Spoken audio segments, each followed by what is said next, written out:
A warm welcome, ladies and gentlemen, to the CNBC Africa IFC debate, which builds on the recently released report, New Horizons in African Finance, Reducing Risk and Mobilizing Capital on a New Scale. Sub-Saharan Africa saw 3.4% growth in 2015. This is according to the World Bank, and is forecast to grow at 4.2% for 2016, moving up to 4.7% 2017-2018. In contrast, advanced economies are growing at a mere 2%, and in that lies a huge competitive advantage. Some context when it comes to capital flows, and here I borrow from the IFC data. Gross capital flows for Africa in 2005 stood at $9 billion US. That increased in 2014 to some $49 billion US, falling back because of the current economic constraints that we're seeing, reduced liquidity to $40 billion. What we do know is that Africa desperately needs capital for its future growth. Joining me to take this discussion further, to look at reducing risk and mobilizing capital on a new scale, I am joined by Honorable Clever Gatete, who is the Minister of Finance and Minister of Economic Planning in the Republic of Rwanda. Honorable Adorame Cisse, who is the Minister of Budget, Côte d'Ivoire. Saran Kebet Koulibaly, who is Vice President of Sustainability and Risk Management at the IFC. Shannon May, who is co-founder Bridge International Academies. Edward Matthias, who's Managing Director of the Carlyle Group. And Hubert Danso, who is CEO and Vice Chairman of Africa Investor Group. Thank you so much for your time. Minister, if we can start with Rwanda, which has become something of a poster boy for the African investment story, according to the World Economic Forum Competitiveness Report. You are the third most competitive economy on the African continent. Here I refer to data of the 2015-2016 World Economic Competitiveness Report. Let's go straight to the heart of the matter. What financing models are working for Rwanda, and more broadly so for the East African community, which is also leading the charge in Africa when it comes to regionalization? Yeah, thank you very much, and I'm happy that we are invited for this session that is very, very important, especially this time when we are looking at new ways of investing in Africa. In Rwanda, and of course the whole of Africa in general, the tradition has been that it is only the government that does the investment by borrowing from any of these international institutions, like the World Bank, the ADB, and others. But this one cannot be sustained because there's a limit to how much you can borrow. Once you go beyond 50% debt to GDP ratio, you are entering a red zone, and definitely there has to be other ways of financing development. We have had traditionally a problem because our capital markets, which usually attract the private money, have not been well developed. And this is one of the ways that we have been addressing in the East African region, especially, where we are trying to link our capital markets to see how the private money can be able to be invested in our own region, and making sure that actually all the rules, regulations are all harmonized within the region so that we can attract the institutional investors, the private investors, and others to invest in Africa. Now, we have reached a level whereby we need to do this even without well-developed capital markets, because we've been relying more heavily on the foreign direct investments.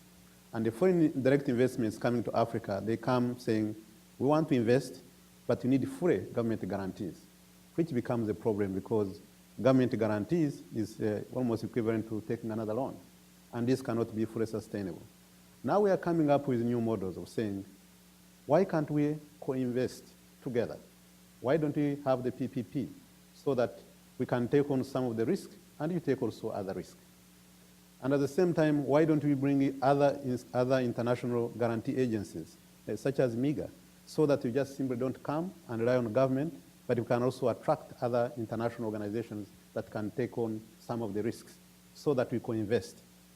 At the same time, we are saying, why don't you also work with the private sector that you see in our own countries? And that way, it has been very, very helpful.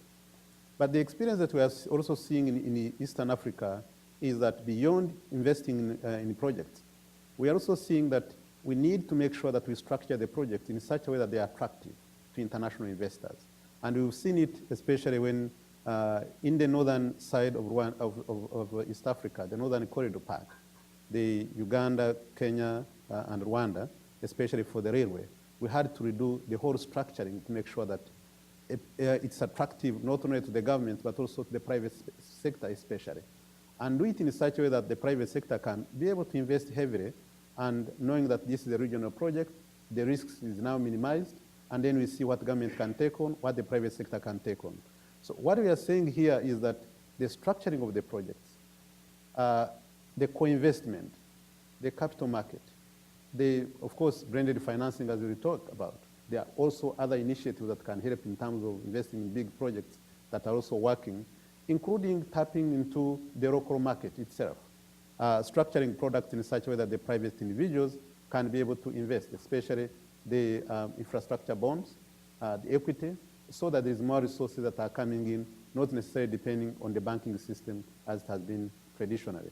We are seeing this one working in Rwanda. We are seeing this one changing. Projects like the airport and others, it cannot be done by the government alone. It is done by, together with the private sector. We are seeing other methods also working within the region, the East Africa, the Northern Corridor, the Central Corridor, where the private sector is actually almost taking over the entire big projects because of the structuring. So it's coming up. But reliant on government alone is never sufficient, and there's no way you can accelerate or sustain our development just entirely relying on government without bringing in the private sector, not only in Africa, but also beyond. Minister Cisse, let's bring you in here with a West African voice. Côte d'Ivoire certainly experienced a tough time for most of a decade, 2000 to 2011, with 0% growth as a result of political instability. Come 2011, and the situation changed. You are now looking at strong growth, 8 to 9%, obviously off a low base. But Côte d'Ivoire, and Abidjan particularly, is a focal point for investors looking for growth in West Africa. What financing models are pervasive and working for the Côte d'Ivoire scenario? Thanks for the question. Thanks for the invitation. It's always a pleasure to be here. I mean, it's always good to have Francophone countries in this kind of forums, because most of the time you're not invited. That being said, since, as you mentioned, since 2011, we have a new president, President Ouattara. So when he came, the first thing that we did was to put together a development plan. So we put a $20 billion development plan that was supposed to be financed both by the private sector and the public sector. We did a lot on the public side. We moved from spending around 15% of the budget in 2010 in infrastructure to something close to a third of the budget in investment. So there was a big change in the structure of the budget to focus on investment to create growth. But we can't do it all by our own. So we need the private sector to come. How do we do that? So we did a lot of different things. One thing was basically to start marketing the country, making sure that people know about Côte d'Ivoire, people know about our growth story.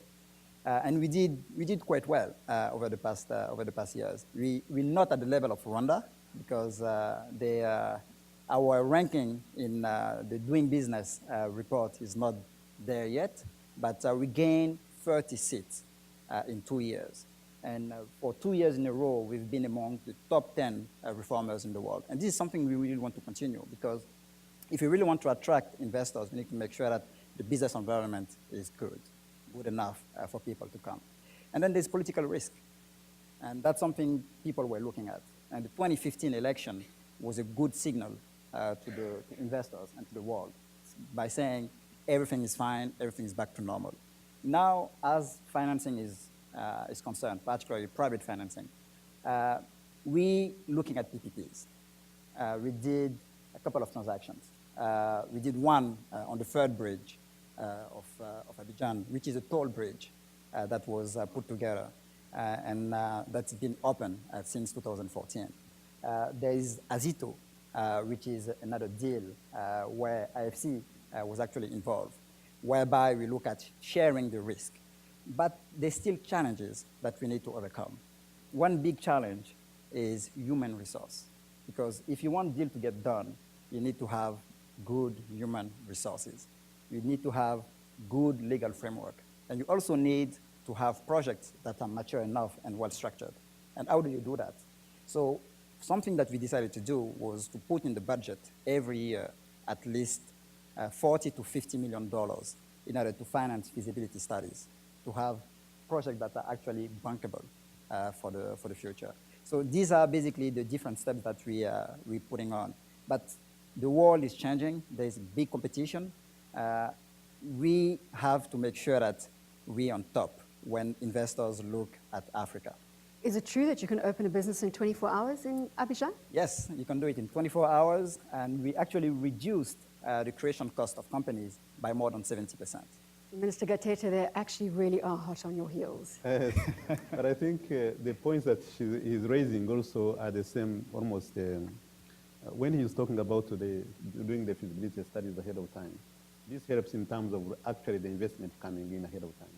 Of course, one of the things that is common to all our countries is having the macroeconomic stability, because the people who are investing, they don't want the currencies that keep changing. So the macroeconomic stability becomes very important.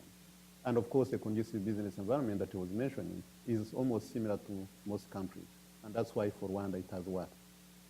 So Sahan, let's bring you in here and the trends that we can extrapolate from the East African voice and the West African voice. World Bank saying that private-public partnerships are definitely one of the better models when it comes to financing long-term infrastructure deals.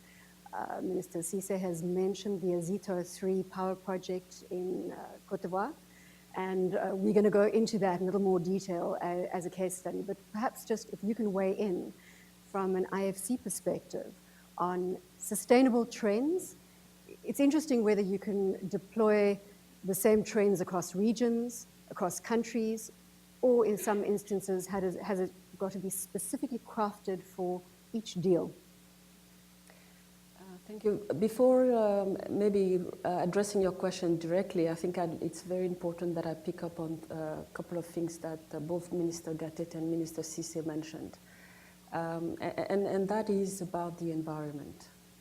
Creating an environment where you attract the private sector, where you create a level playing field, is extremely important. So obviously it's not by chance that both Rwanda and Cote d'Ivoire are attracting private sector investment because they have put in place reform, structural reform, opened up sectors to the private sector that allow that to happen.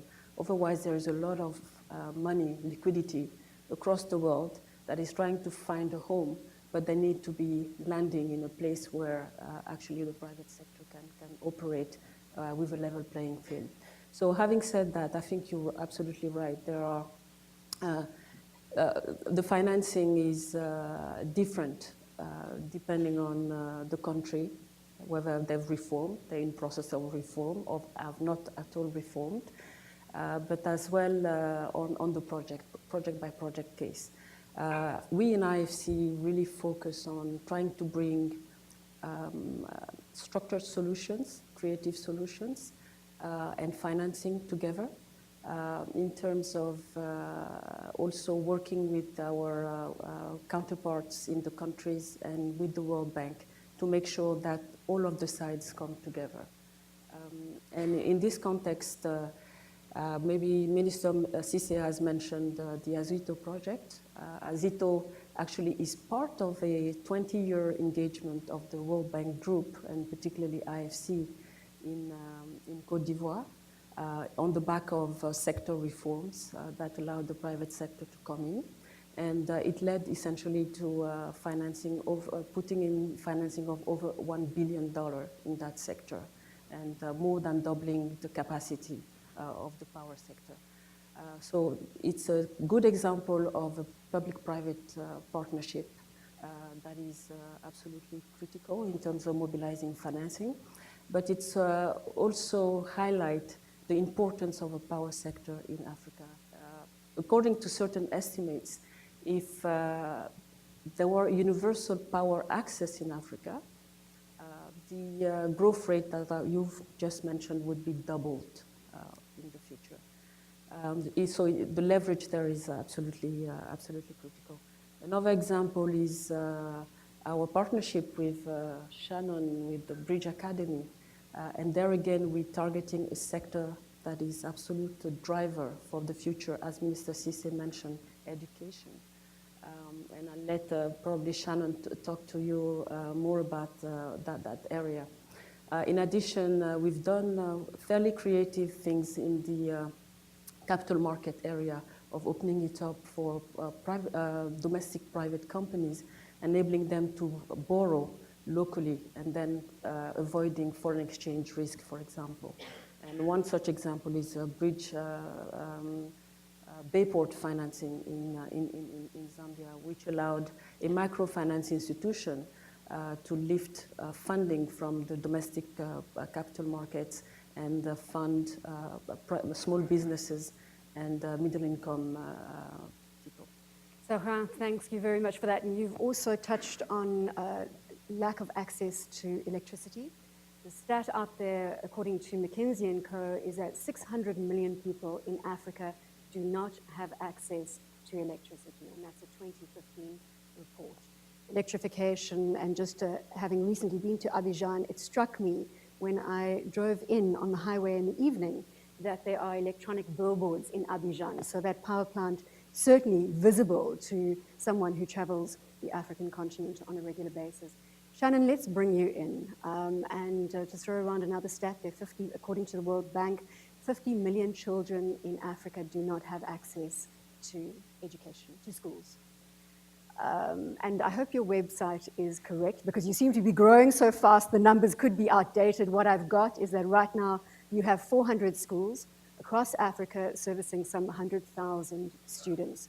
You're wanting to grow, and it's a very, very ambitious target, by 2025 to educating, and this is in the primary and pre-primary space, 1 million children in developing economies. So not exclusively in Africa, but also in Asia.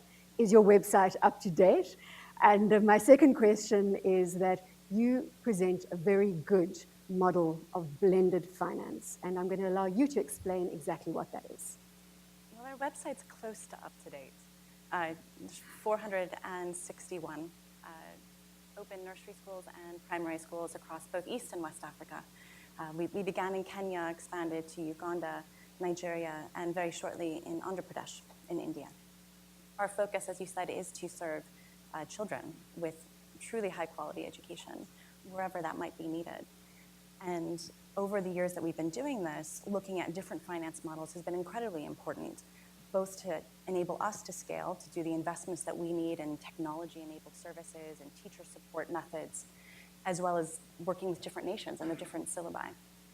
So we've had an opportunity to work in what's now being called blended finance, where you're able to access some amount of concessional capital that takes that allows risk to be distributed in a more appropriate way between different financial partners. And so in our first experience with that, we were being asked by DFID, which was looking at how to improve education outcomes across Nigeria, where they've had a long focus as a development finance institution. But at the time, it was a very risky place to enter. They were looking for various innovative business models who would come in and work hand in hand with the government, but work as a private sector entity, opening up new nursery and primary schools and really trying to push the market to increase the quality of provision as well as increase access. So they put out a bid, people applied. We were able to succeed against that bid and to secure a bit of concessional capital, which enabled us to later on crowd in private investment. Whereas as we were moving into, at the time it was 2014, it was before the most recent election, there was a lot of instability around the currency. It wasn't a time where a significant commercial capital was ready to look at. So break down concessional capital for the audience. So concessional capital simply is capital that is a grant to philanthropic capital. Philanthropic. It's not debt, it's not paid back. It enables usually a very specific development goal to happen.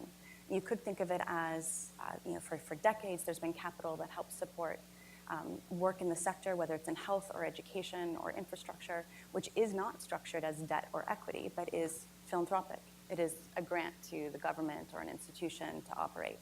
And in this case, given our proven development outcomes, that we're a private operating partner, but we have proven development outcomes for children in nursery and primary school, showing how that they can learn more compared to what else is happening in the neighborhood. And so that was very attractive to a development finance institution that's looking for measured outcomes. As we move more and more to talking about pay for success, pay for results, even looking towards relatively new financial instruments like a development impact bond, that operating entities that can prove delivery of service and are happy to be measured by it, whether it's in health, education, agriculture, that these are sectors, particularly in Africa and the emerging markets, that need more capital crowded into them. Commercial capital has a different risk profile. It also... We're going to go into those details. So I am cognizant of time, and I still need to allow Edward and Hubert to have their opening statement. Then we're going to move to a much more moderated style where we will be debating the risks and how we mitigate those risks and of course, mobilize capital and best practice. So Edward, let's bring you in here from a Carlyle Group perspective. I was watching an interview in 2013 where you were speaking about your fund of, at that stage you were talking about $600 million, but you corrected me a short while ago and said it's now $675 million. And the point that you made, which really resonated with me, because a minute ago I was telling you about the high growth figures in Africa. The point you made is that there have been many, many academic studies that GDP growth does not necessarily translate into high investment returns. It's about the price that you pay for the company and whether that company itself can grow. So tell us about your African experience, sir. Good. I'll briefly. We're a global investment firm. I wouldn't say we qualify as having a philanthropic approach. I mean, we're not against that, but we're basically looking for investment returns. As a firm, it's very important for us to have a strategic foothold in Africa. I mean, everybody's aware of the demographics, the rise of the middle class, the growth of the economy. So that, for us, is a strategic imperative. Personally, I've been quite involved in Africa through Power Africa, where I've served on a partnership committee with USAID, and I was on the President's Council for Doing Business in Africa, where we just made a trip to Rwanda and to Nigeria, the idea being the U.S. government trying to be an interface between Africa and the U.S. business community, and we've made quite a bit of progress there. I'll just mention 3 or 4 quick things. Raising money in the U.S. for Africa is not easy. We're very early in the process. We found much more interest among families and high net worth individuals than we did in institutions. So it's still quite early for institutional commitments. Secondly, the opportunities there, you have to almost divide them into 2 categories. One is what I would call the infrastructure, the large projects, which basically the private sector cannot finance. I mean, you're really going to need government intervention, support, risk mitigation, et cetera. And they just don't qualify based on the duration, the characteristics of the deal, returns. We are starting to see globally some infrastructure funds formed that will do this type of thing. What we have found in terms of the opportunities is that we can't transport the U.S. model of private equity to Africa. The real opportunities at this stage are in the smaller companies, the growth situations, what might be called, one step up from venture capital, and also the need for debt. I mean, in some ways, debt financing is almost attractive as equity, and it's becoming more pronounced given the pressure the banks are under. Our experience has been a learning and difficult situation exacerbated by 1, the currency, and 2, the commodity price change. So we've gone very slowly. We still see a lot of opportunities there, but has been a very challenging environment. And then when you layer that across dealing with 47 or 54 countries, for private equity in our situation, there's only 5 or 6 countries that today really lend themselves to our entry. You can't stop there. 5 or 6 countries that lend themselves to your interest. Care to share? I'll let you. Yeah. You know, we went to Rwanda, it would be Nigeria, it would be Ghana, it would be Kenya. I mean, you know them as well. Institutional investors look at South Africa as a separate market from sub-Saharan Africa. It's a much more mature market, it's much more institutionalized, especially Londoners have been there for years. So I think you have to divide the two up. Currency volatility we're going to touch on. So Minister Gatete, I'm coming to you in a moment. Hubert, let's come in from an African investor group perspective. Deal making across the African continent is something you spend a lot of time doing. The trends that you are deploying. Well, I think one of the most important things, first of all, is to recognize that the continent has got a long history of governments to DFIs and governments to donors. And our client base and our partner network is predominantly pension and institutional investors and insurance companies who are really just trying to diversify and get access to opportunities on the continent. But with that comes access to large pools of capital, but the risk is very thin and very tight, and the levels of governance that they expect and the types of opportunities that they can access are very, very limited. And of course, they're very clued in terms of the global media outlook, in terms of all of the headwinds that we know the continent continues to get caught up in because of the global economic trends. So it's really important to understand when you're engaging institutional investors, it's a very different conversation than when you're engaging sort of concessional capital, development finance institutions, and the other. But that being said, we're seeing a number of different types of models that are coming to market, and there's a real sort of flight to quality. In other words, these institutions are really trying to figure out a way to concentrate their access to the opportunities so that they can actually look at them as financial risks as opposed to project risks. So they really want to go in behind very specific platforms where they may say, okay, we want to get access to, let's say, the oil and gas sector in West Africa. We're going to allocate some capital to do that. Do we need to go in through 5 different investments with 5 different companies? No, they're saying rather, let's back one big player that's very credible. Let's use that company to actually integrate our own strategy and get access to that sector and get access to that geography. And we're seeing that in education, healthcare, oil and gas. So it's a platform strategy that seems to be manifesting itself. We're also seeing something similar in terms of the capital markets through the increasing interest, and we're working on a couple now, of SPACs, the special purpose acquisition companies that are actually going in through the capital markets as listed instruments to get very focused access to sectoral and geographic opportunities. And we're seeing that in banking, we're seeing that in renewable energy, we're seeing that in other infrastructure subclasses. And there's also the view in terms of, and I know you want to move on just slightly, but I think just to Ed's point, I think the way that we classify the institutional investors and their appetites is really important, because we're seeing a lot of co-investment strategies through small investments into private equity to get a foothold, to get access to genuine co-investment opportunities on the ground. And lastly, early stage capital for infrastructure, typically being the preserve of development finance institutions and or governments who provide, as the ministers have pointed out earlier, their own finance to do technical assistance. We're now seeing construction companies, civil and consulting engineering companies put aside, say, little pots of $30 to $50 million to actually provide early stage equity or developer loans so that they can participate in the same projects down the line. And private equity companies are also exacerbating that model by actually acquiring developers now. So there's new forms and new models of actually being able to invest in some of the more riskier, earlier stage types of opportunities on the continent. So Hubert, you are igniting debate. Sahan has said she would like to come in, so has Edward. So Edward, I know the point was made. If you can go in, sir, and Sahan, if you can take us back earlier. I'll be very brief. Following up with you, there's 2 areas that are going to make a huge difference initially. One is infrastructure. It is very difficult to do business. So attracting infrastructure capital is just extraordinarily important, and that will beget success. The second is attract corporations. Major corporations have a real incentive to have a presence here. They will not initially be economically driven. It will be strategic. And that's one thing the President's Council's been trying to do, but I know a lot of the African organizations, the governments are doing the same. So when you get Coca-Cola, Caterpillar, Deere, others building plants, that will beget business, and then there will be much more investment opportunities.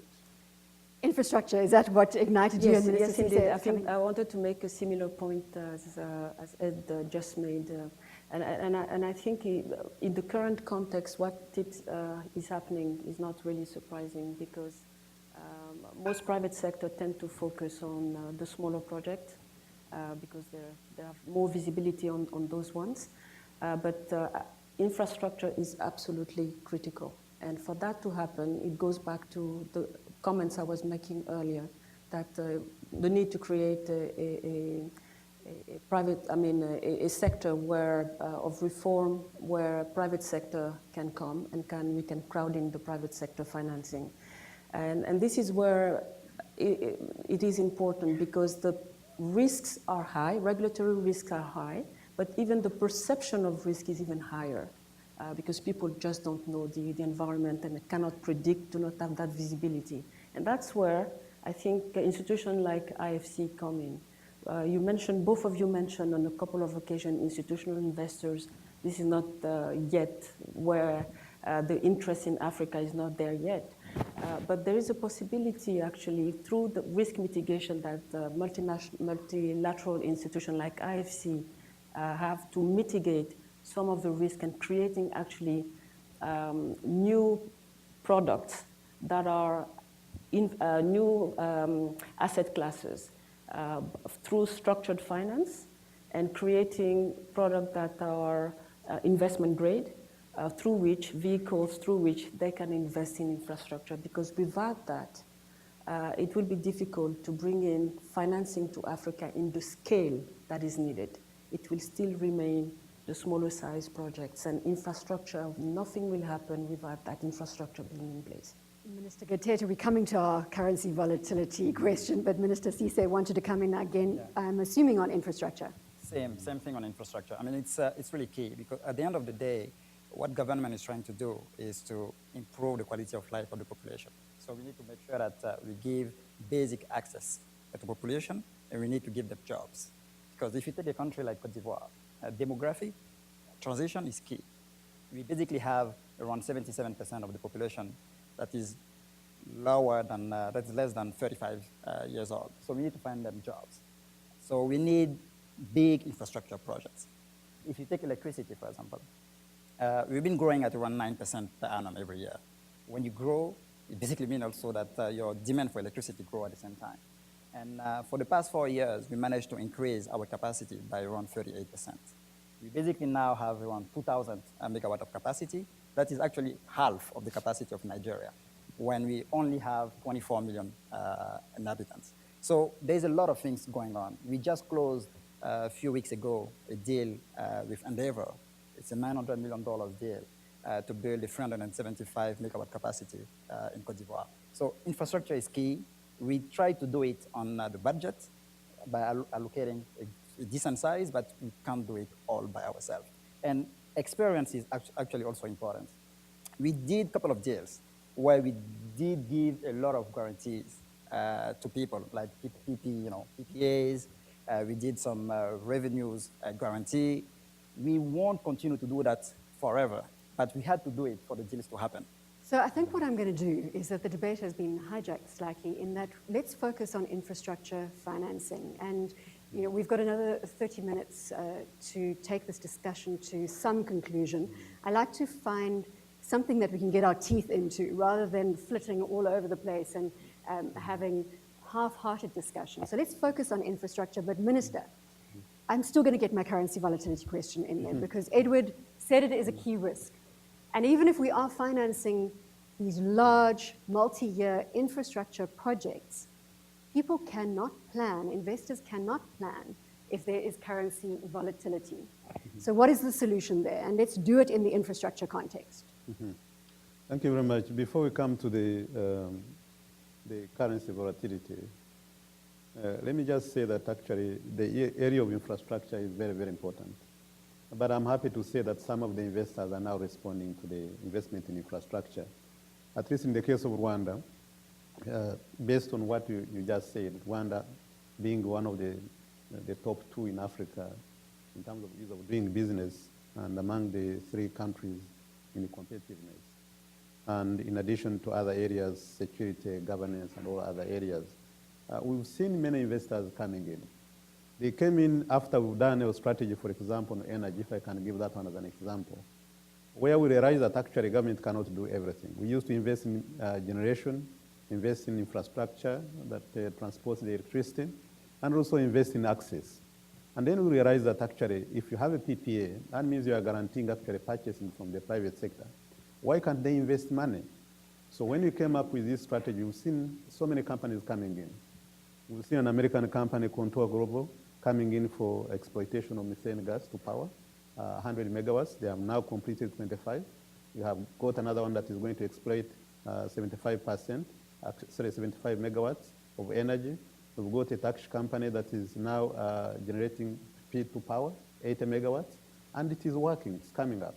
So that the government can focus on some of the kind of cross-border, like the Sumo project, which is co-financed by the World Bank and the ADB, 80 megawatts, and also the C3, 147 megawatts that we are now discussing together with other regional projects.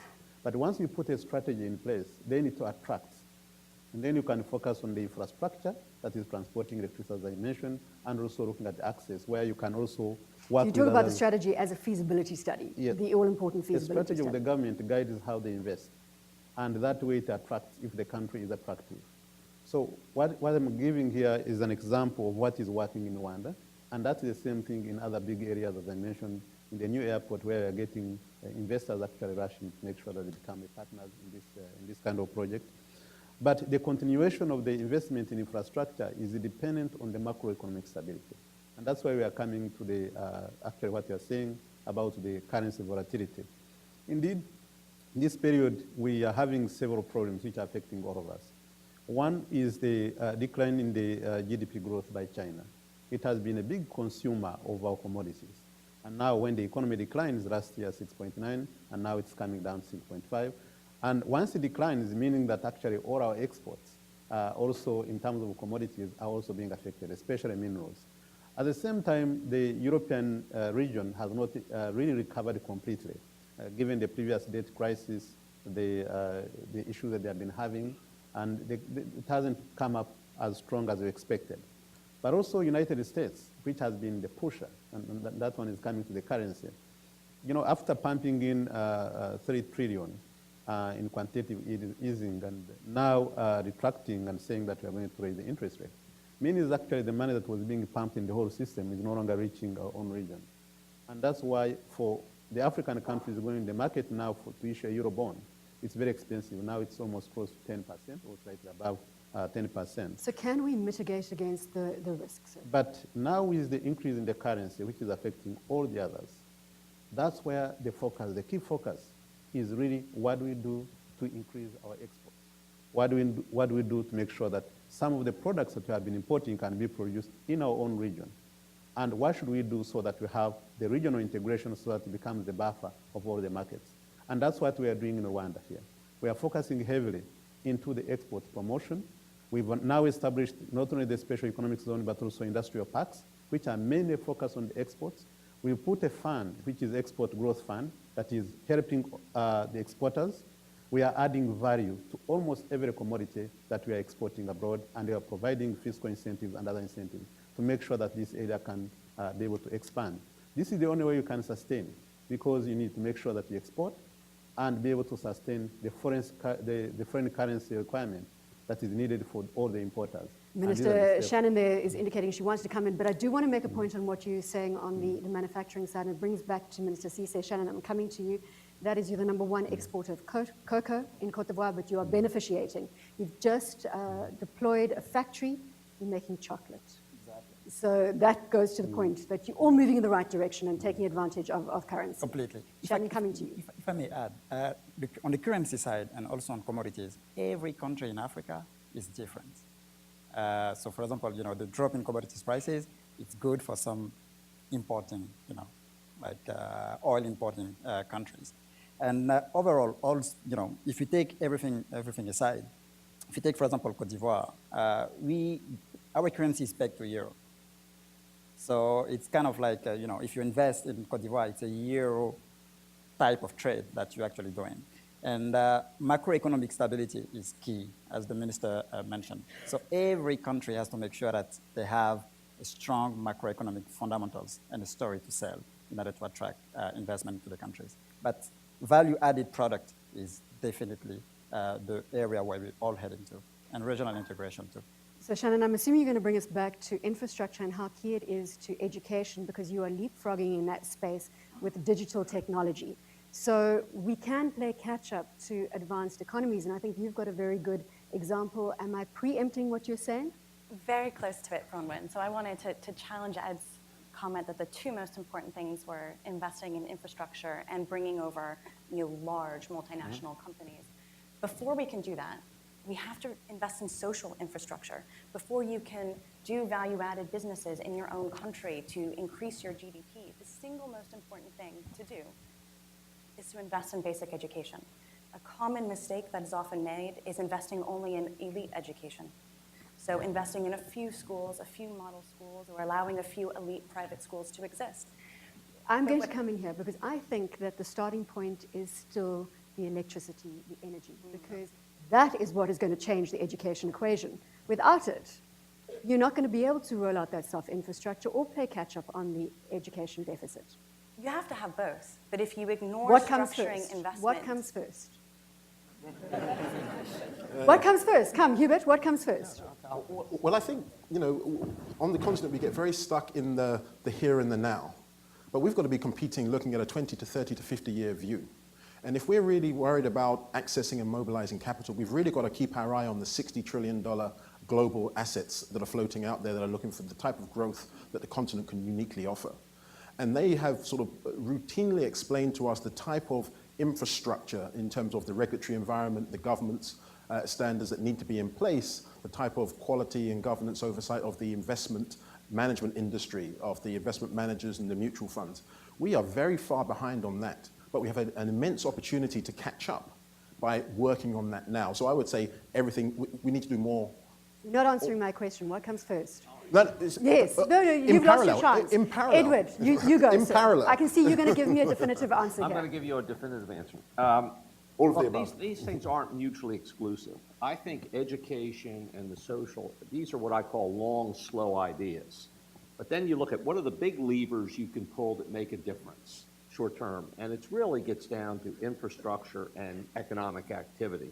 Because if you have that, and I know these things are interrelated, but that really creates the environment where you start to have jobs, you start to need educated people, you start to have the resources to pay for that.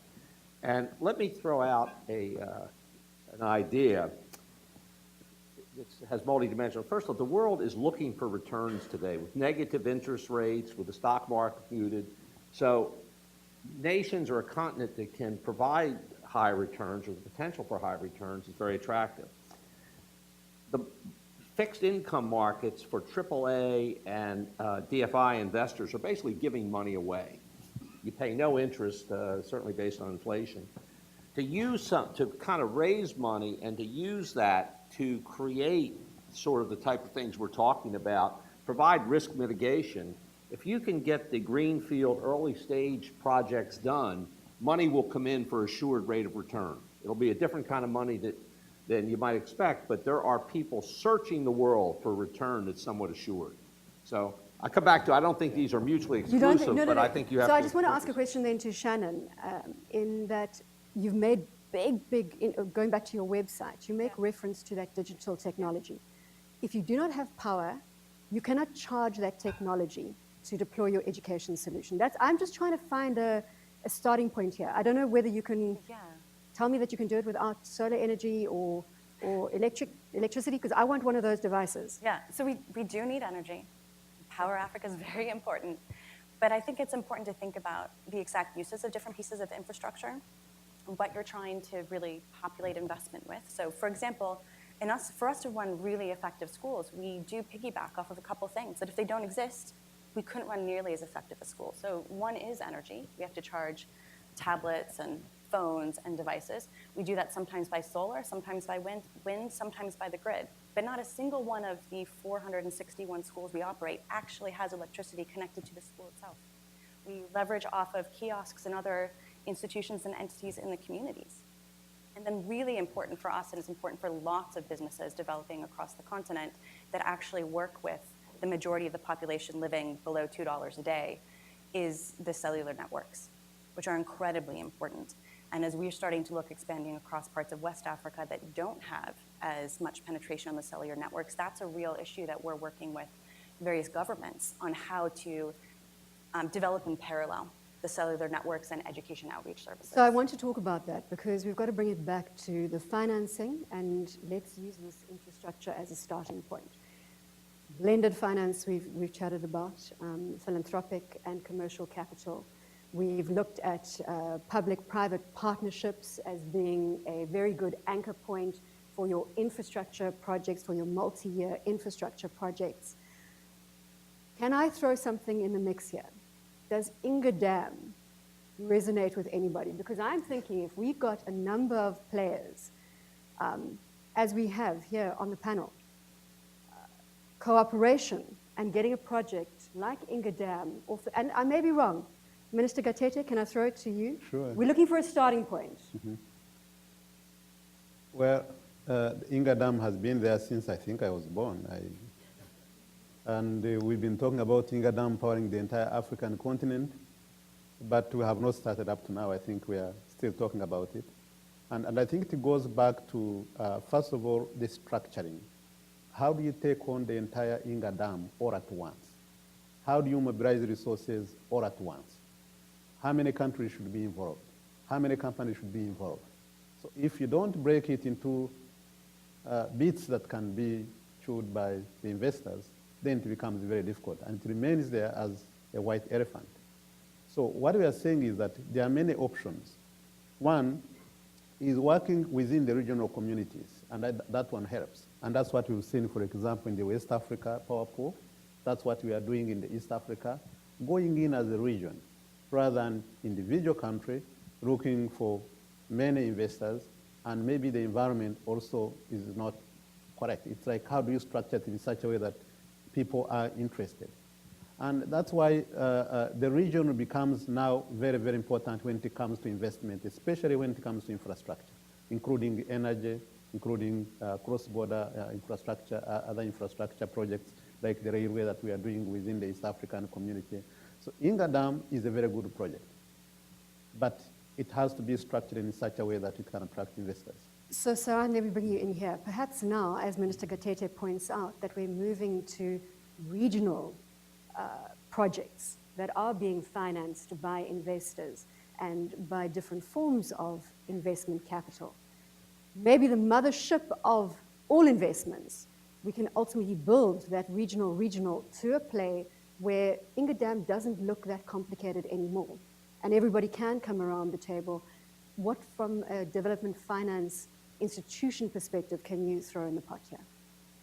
Well, look, let me say, I think that project, we tend to focus a lot on the huge projects. Inga Dam, I think, would certainly cover the needs, the power needs of, of Africa. But I think Minister Gatete was also saying it's important to break in different pieces. Because the complexity of such projects are very difficult and basically tend to discourage people to advance. I actually believe, and I may not be answering your question very directly, that there are a host of other smaller projects which could have as much impact as well when you take them collectively. And there is disruptive technology happening, for example, in certain spaces like the solar energy currently. I mean, I was hearing last week that the Mexican government was able to bid out solar projects for 4 to 5 cents a kilowatt hour. That's never heard of. So there's really technological advances that are happening that can provide local solutions to the power problem. And of course, working on bigger size projects on a regional basis. The West Africa Power Pool, it's been there for a while as well, but has not been fully functioning as well. because of lack of natural gas and coming from Nigeria, where if there were reforms in the sector increasing the price of natural gas for alternative uses, then you would see natural gas flowing into power generation. So there are intermediate solutions. I think I think that I'm taking a cue from both you and Minister Gatete. Rather, let's talk about regionalization, regional power pools. I'll park Inga. I won't bring it up again. Edward, you want to come into the fray here, sir. This is going to be perhaps related about regionalization, but one thing that countries need and regions need and continents need are strong capital markets. You need breadth, depth, regulation, and that is sorely lacking. So maybe some kind of regional market. I know Rwanda, other countries have raised money outside, but you really need good capital markets to foster economic activity, and that's particularly important now because of the pressure the banks are under. Right, so Hubert, you've got a comment, and then I have to move to closing comments. I can't believe that we are almost out of time. So yes, you've got a double hit at this. You can go and then you're going to come back again at the end. All right, very good. Now I'm just picking up on Ed's point about the capital markets, and if we are really serious about reducing the risks and sort of crowding in this institutional capital, we've really got to be much more serious than paying lip service to capital market development. We've got to come up with very practical instruments that are capable of de-risking. So for example, I sit on the Continental Business Network, which advises a number of African heads of state who are looking at very practical risk mitigation style instruments. And one of them is how can we take African projects, but principally African infrastructure projects, and wrap them and then ensure that they can actually gain better access to institutional insurance and global pools of capital, as well as the domestic pension fund pools. So the types of instruments that the IFC and others can really assist with is some of the bond type models where, for example, one of the concrete outcomes is a senior, fully secured debt instrument that can be issued by an insurance company with no concentration risk, AAA rated, BBB returns, regulated by the likes of Insolvency II, which is fully secured globally anywhere in the world. That's capable of happening right now today on African projects. But I think until we begin to look at the capital markets, the infrastructure around the capital markets, and improving the governance in the investment management industry, we're probably missing an opportunity, a very big opportunity. It's a very big discussion, and certainly 1 hour is not enough time to do it justice, but your input is very, very valuable, and this is why I'm going to throw it back to you to the conclusion. So I'm going to put the statement that we started with out there, is that today we were going to be looking at reducing risk and mobilizing capital on a new scale. So you can choose either of those sides of the topic, Minister Gatete, and give me your closing comment in a tangible solution for either reducing risk or mobilizing capital on a new scale. Over to you, sir. Thank you very much. Well, the two go together. You have to reduce the risk, and that's why we need macroeconomic stability. That's why we need business conducive environment. And that's why we need to work within the regional context and making sure that we really, there is also the sharing of the risk between the government, the private sector, and also the international institutions that take care of the risk. That's very, very important. But at the same time, I wanted just to emphasize one point that our colleague just mentioned. You can't, no matter what you do, you can't continuously sustain the attraction of the resources without building the capital market. This is the basis for anything. And since our countries sometimes have very small capital markets, it's always good to look at it within the regional context. And this way, then, there's more resources that can be attracted if also the conducive environment that attracts the business community is also very favorable. But in as much as we are doing everything that we need to do without a capital market, it can't work. And that's the long-term way of sustaining the attraction of the resources in our own countries and regions. The bottom line, depth and breadth of local capital markets. Exactly. Minister Cisse. I'll go in the same direction. We basically need to know what the challenges are. Financing is one of the challenges. It's really difficult to get access to concessional financing. So we need to make sure that the private sector comes in. For that to happen, we need political stability, good governance, good business environments, and we also need to make sure that we have the adequate human resources. To speak about what was earlier mentioned about education. Education is key. It's a long-term investment, but you basically need to have it. If you don't have it, your project won't be structured enough, and no one will come to look at it. And we also need early stage financing. Either it's coming from donors or coming straight from the government. In Côte d'Ivoire, that's basically what we do. Is that to drive the SME environment? Drive SMEs and drive even projects. And it's really key and really important to have that. Regional integration is important. Value-added product is also important, but financing is key.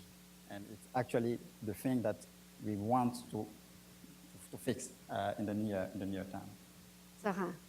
Well, I think maybe I will flip it around a little bit. I think, as I've been saying from the beginning, having the right environment to attract the private sector is the most important. I think money is a commodity, and there is a lot of it that is circulating globally.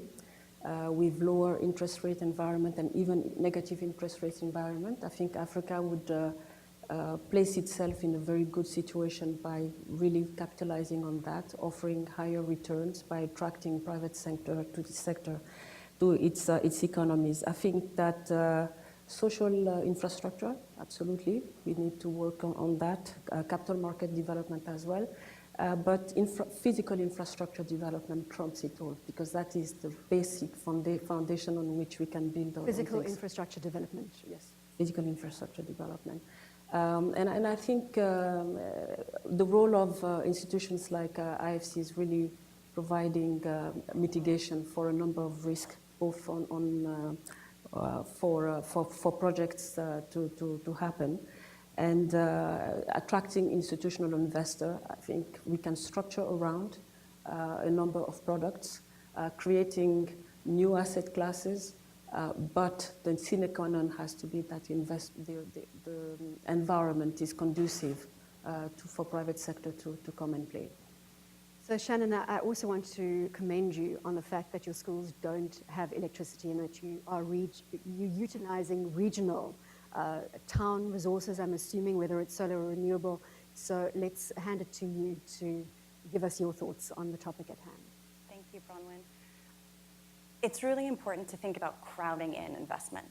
So I know that we spoke a bit about blended finance, how you could get philanthropic capital to take a different risk profile than commercial capital and try to combine them.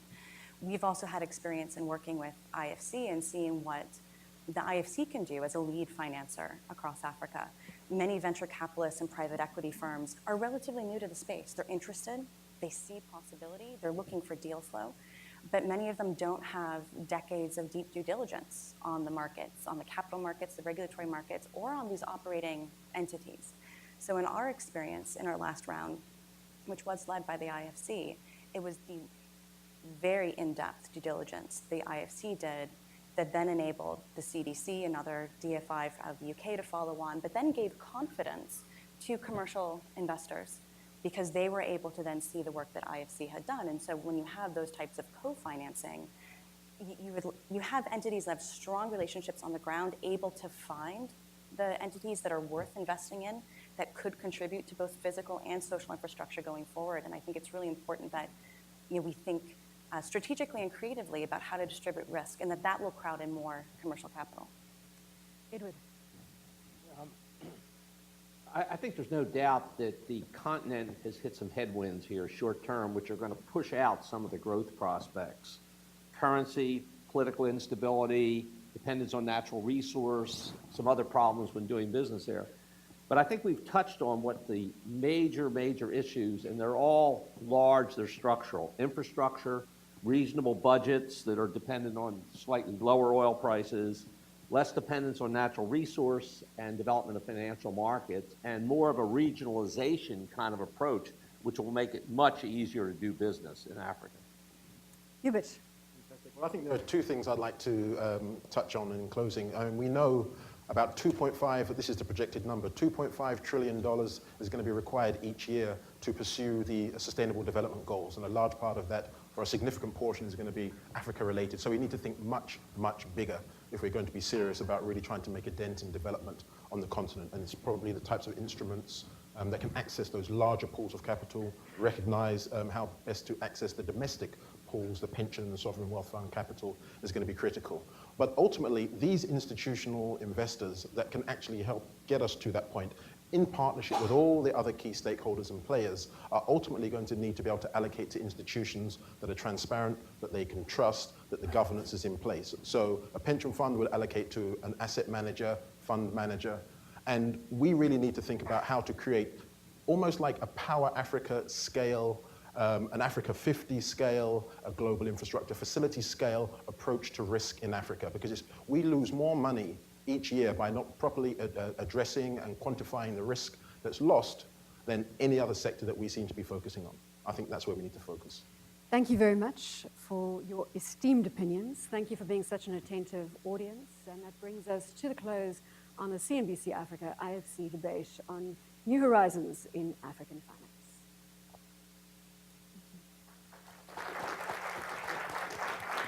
Doing business in Africa. You can't afford to be without Africa Investor.